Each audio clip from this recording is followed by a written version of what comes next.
You know, these have always been important moments for presidents to lay out where they think the country is and where it needs to go. That's why it's so important to him. That's why he takes such ownership of the State of the Union, both in terms of the words and the types of policies that he wants us to develop. It's a pretty great moment in our democracy. This is that, all three branches of government are in the same room.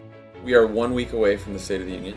Finished the first complete draft last night on Monday night. And now we're going to meet with the president. He read the draft last night. He made a lot of edits because I saw his draft when I went up there this morning. And now we're going to talk to him about it, hopefully within the half hour. Bad news is it's not there yet. No. The thing about President Obama in a speech like this is simply not an editing exercise. He's involved from conception through kind of the development process, and then he writes a lot of the speech himself. Jon Favreau and I, and certainly even the president, will spend some time looking through past State of the Unions just to get a sense of those moments. He had lots and lots of thoughts and gave all kinds of edits, comments like this. Cody and I are now rewriting, reordering, re-editing. In a typical set of remarks, we have a basic message we want to get across. In this, we have a basic message we want to get across that also incorporates every facet of the American economy, our values, and our foreign policy. So it's a little more complicated. In a sense, you develop a lot of policies that will be in the budget and proposed, and in a sense, the ones that make the State of the Union are a little bit like the players that make the all-star team. It's exciting to see all the ideas that he has chosen to put forward, all sort of in prose, and to see how much new stuff and new ideas he has.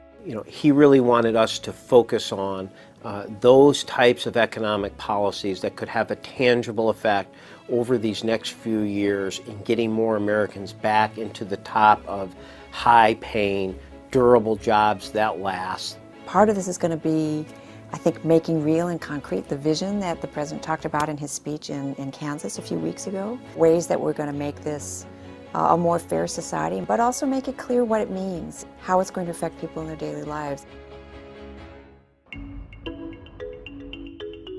The speechwriting team is extremely busy this time of year. At the end of the day, their job is to kind of weave it together according to the president's direction, but then he takes it and makes it his. Discussions about what he thinks the structure ought to be, the types of policies he'd like to be in there. He's driving that process. We're making progress.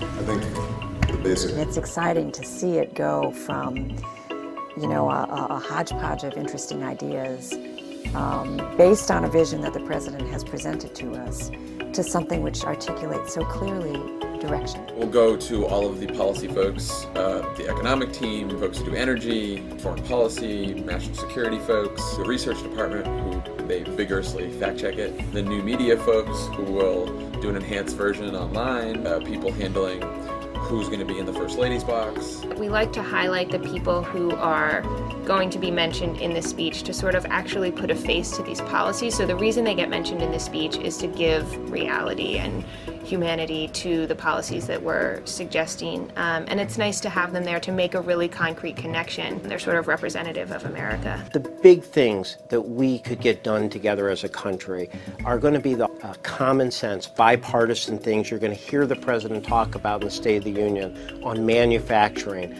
on energy, on building skills. These are common sense, good ideas that could help create jobs right now. I would just humbly encourage people to listen to the ideas. Listen to the specific ideas about what we can do to build a more lasting economy, to help the middle class, to solve our deficit problem in a fair way, to rebuild our manufacturing sector, to improve education and skills. Listen to the ideas. And if you like those ideas, if you think they make sense, then lift up your voice.